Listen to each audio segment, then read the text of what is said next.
The American Dream Mall is the nation's second largest mall and has been in the works for almost 20 years. After 3 name changes, 2 bankruptcies, and upwards of $2 billion in government bonds, we have the American Dream Mall we know today. American Dream, previously known as Xanadu, was not only built on state-owned land, but it resides on the Meadowlands of northern New Jersey. The Meadowlands are comprised almost exclusively of waterways and wetlands, and are home to hundreds of plant and wildlife species. It is often noted how remarkable it is that nature has sustained any life in an area that has been subjected to unregulated industrial dumping, multiple landfills, and toxic pollutants such as mercury. Much of that can be attributed to local support to preserve this ecosystem, and also legislation such as the Clean Water Act that help lessen and improve the degradation of this environment.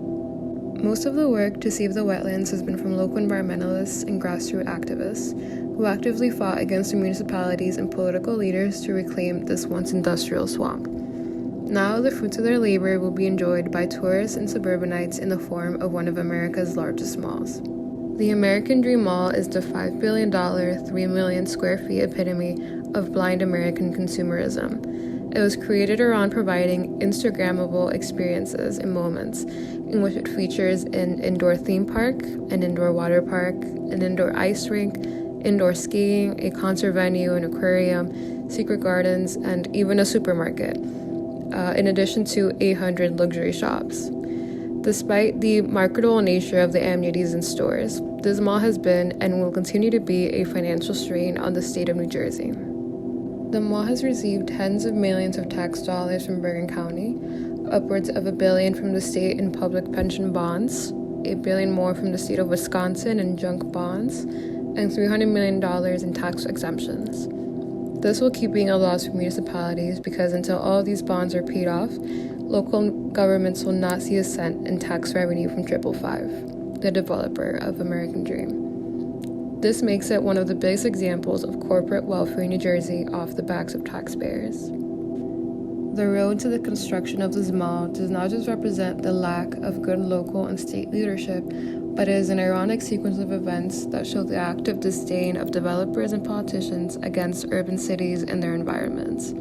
This can be seen through the filling of the wetlands to build a water park, or the forethought of creating helicopter spaces for the New York elite, instead of thinking first about public transportation access or the impact tens of thousands of daily visitors would have on our infrastructure.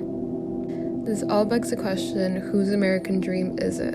It's certainly not for the people living in the surrounding area who are primarily working class and minorities. The mall isn't for them. They don't have the luxury of fighting over where to park their helicopter or how the man-made snow compares to that in some hidden-away ski resort.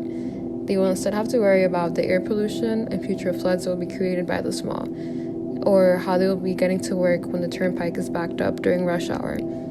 Only time will tell whether the mall will be Bergen County's dream or nightmare.